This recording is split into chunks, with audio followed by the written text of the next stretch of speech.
Now conduction of nerve impulse या nerve impulse का संचरण। अब क्या हुआ था, नर्व इम्पल्स जनरेट हो गई थी, नर्व इम्पल्स बन गई थी। उसके प्रोसेस में क्या हुआ था, जैसे ही कोई स्टिमुलस आएगा और उसकी वजह से वोल्टेज कितना हो जाएगा, -45 से ज़्यादा हो जाएगा। पहले कितना था, -70 था। इसके बाद मान लो कोई भी चेंज आया एनवायरनमेंट में जिसकी वजह से जो वोल्टेज है वो कितना हो जाए, -45 हो जाए, तो क्या होगा, नर्व इम्पल्स जनरेट हो जाएगी, यानी नर्व इम्पल्स बन जाएगी। बनेगी कौन से वाले पार्ट में बनेगी, हमेशा हिलॉक वाले पार्ट में। हिलॉक वाला पार्ट कौन सा है, जो सोमा वाला पार्ट है। सोमा वाले पार्ट से एक्सन निकलता है, तो इसका ये जो वी शेप का पार्ट होता है पिरामिड लाइक, ये वाला कौन सा होता है, जॉइंट जो होता है सोमा का एंड एक्सन का, हिलॉक। तो हमेशा नर्व इम्पल्स कहाँ बनती है, उस हिलॉक वाले पार्ट में बनती है। यानी सबसे पहले डिपोलराइजेशन किसका होगा, उसका ही होगा, हिलॉक वाली मेम्ब्रेन का।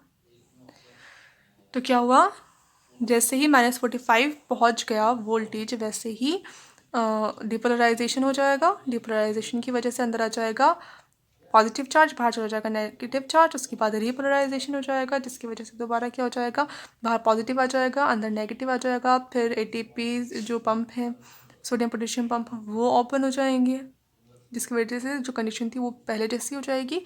कितना हो जाएगा, -70 हो जाएगा, डिपोलराइजेशन हो जाएगा। तो मान लो ये क्या है, हिलॉक वाला पार्ट मान लो इसको, ये वाला जो पार्ट है यहाँ पे जनरेट हुई, ये इसको मान लो 3 पार्ट मान लो, first part, second part, third part.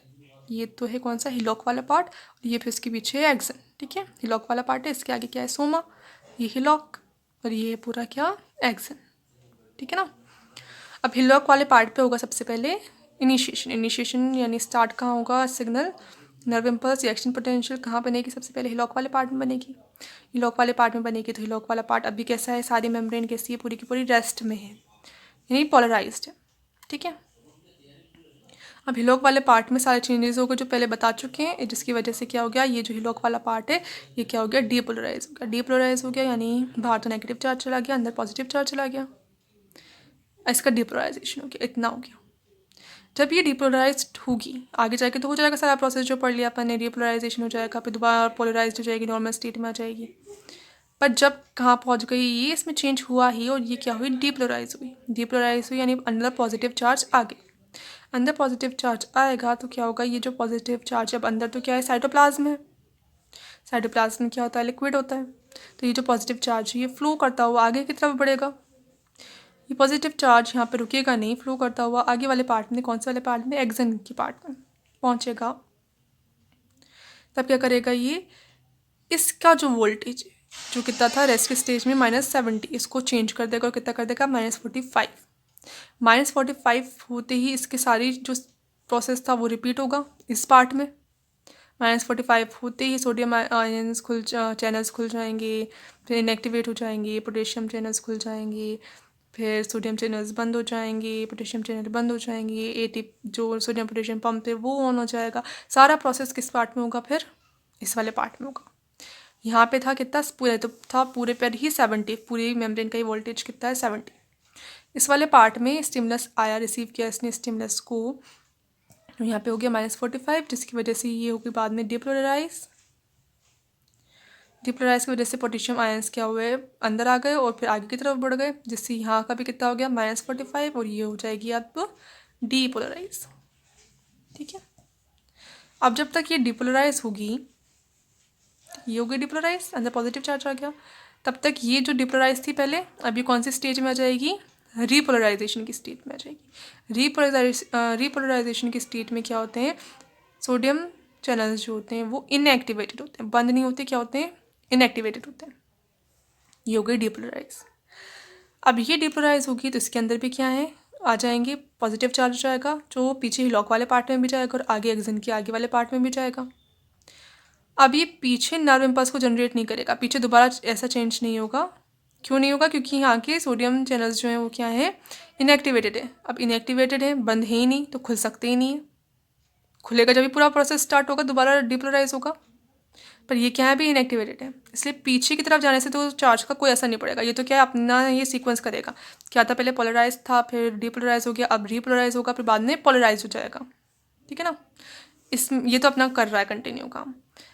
अब आगे वाला जो है पार्ट वो क्या होगा, आगे क्या पॉजिटिव चार्ज, इसका वोल्टेज चेंज हो जाएगा, कितना हो जाएगा -45, जिसकी वजह से अब ये क्या हो जाएगा, डीपोलराइज हो जाएगा। तो फिर नेक्स्ट स्टेप में ये क्या हो जाएगा, डीपोलराइज हो जाएगा।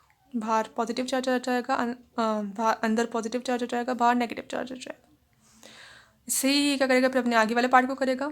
ऐसे ही इससे क्या होगा, ये जो नर्व इम्पल्स है, जो एक्शन पोटेंशियल है, वो कहाँ बनेगी, एक जोन में आगे बढ़ती जाएगी। यहाँ थी, यहाँ से यहाँ आई, यहाँ से यहाँ आई, ऐसे करते करते कहाँ बढ़ती जाएगी, आगे वाले पार्ट में बढ़ती जाएगी। पीछे कभी नहीं जाएगी, क्योंकि पीछे वाला पार्ट हमेशा कौन सी स्टेट में होगा, उस स्टेट में होगा जब सोडियम चैनल्स इनएक्टिवेटेड है। और अपना ये एक्शन जनरेट कैसे होती है, जब सोडियम चैनल्स खुलते हैं तभी होती है जनरेट। अब सोडियम चैनल्स बंद ही नहीं है, सिर्फ इनएक्टिवेटेड हैं, तो खुल सकते ही नहीं है, ठीक है ना, बंद होंगे उसके बाद ही खुलेंगे। इसलिए पीछे की तरफ जनरेट नहीं होती, हमेशा कहाँ बढ़ती है, आगे ही बढ़ेगी। जैसे ये है, पोलराइज था, डीपोलराइज हुआ, रीपोलराइज हुआ, फिर ये पोलराइज हो जाएगा, दोबारा -70 आ जाएगा यहाँ का। इसके पीछे वाला हमेशा क्या रहेगा, इसके पीछे तो है ही नहीं कुछ, इसके पीछे हमेशा रहेगा उस स्टेट में जब सोडियम चैनल्स इनएक्टिवेटेड होंगे, इसलिए ऐसे बढ़ ही नहीं सकती इस डायरेक्शन में। इस स्टेज को क्या कहेंगे, रिफ्रैक्टरी स्टेज।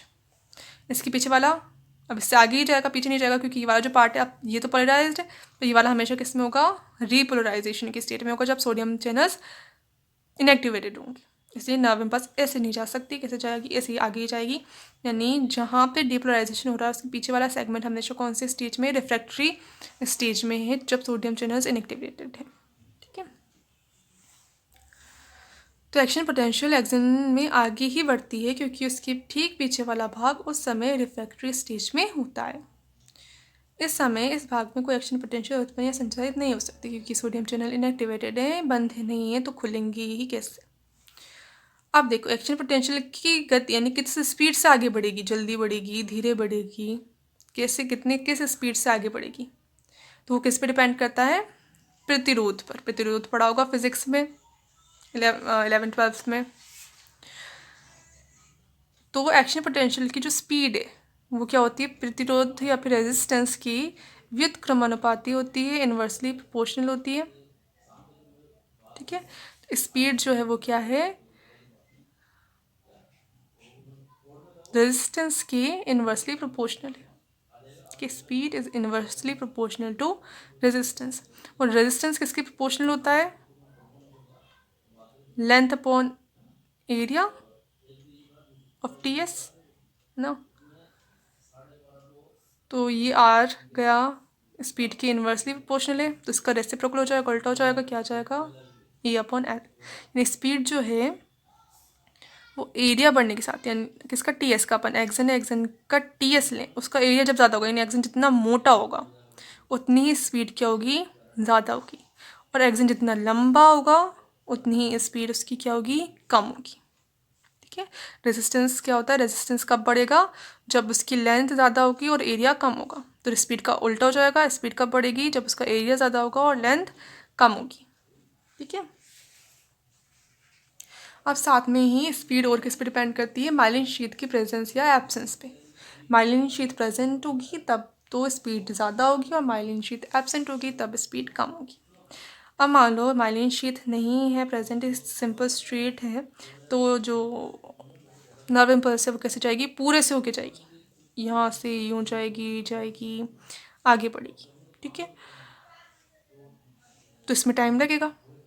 पर अगर क्या है, माइलिन शीथ प्रेजेंट है, माइलिन शीथ ये रही, ये माइलिन शीथ प्रेजेंट है, तो अब क्या होगा, ये यहाँ से नहीं गुजरेगी, ये सिर्फ कहाँ से गुजरेगी, ये जो इसके नोड्स ऑफ रेनवियर है सिर्फ यहीं से जाएगी, यहाँ गई, फिर यहाँ गई, फिर यहाँ गई, फिर यहाँ गई, फिर यहाँ गई। तो कम जगह चलना पड़ा इसको, एक तो पूरा ही जाए लंबा, एक सिर्फ इतने इतने पार्ट्स पे जाए, तो जल्दी पहुँच जाएगी आगे तक, तो इसकी स्पीड क्या हो जाएगी, बढ़ जाएगी, ठीक है। क्योंकि ये जो शीट है कैसी होती है, रोधी होती है, इंसुलेटर होती है, यहाँ पे चार्जेस आर पार नहीं जा पाते, तो फिर यहाँ पे कुछ प्रोसेस ही नहीं होगा। सिर्फ प्रोसेस कहाँ होगा, यहीं से आर पार जा पाएंगे सोडियम आयंस, तो प्रोसेस कहाँ पे होगा, यहीं पे होगा सारा डीपोलराइजेशन का। इसलिए कैसे जाएगी, यहाँ जाएगी, यहाँ यहाँ यहाँ यहाँ, और जल्दी से कहाँ पहुँच जाएगी, आगे पहुँच जाएगी। अपन देखेंगे तो कैसा लगेगा, जैसे कैसे जा रही हुई है एक्सचेंज पोटेंशियल, जंप करती हुई जा रही है, यहाँ से यहाँ, यहाँ से यहाँ, यहाँ से यहाँ, यहाँ से यहाँ। ऐसे कंडक्शन को जो किसकी प्रेजेंस में होता है, माइलिन शीट की प्रेजेंस में होता है, वो सिर्फ कहाँ पर जनरेट होती है action potential, nodes of line पे जनरेट होती है। तो ऐसे कंडक्शन को क्या कहेंगे अपन, सॉल्टेटरी कंडक्शन, जो तेज़ होता है।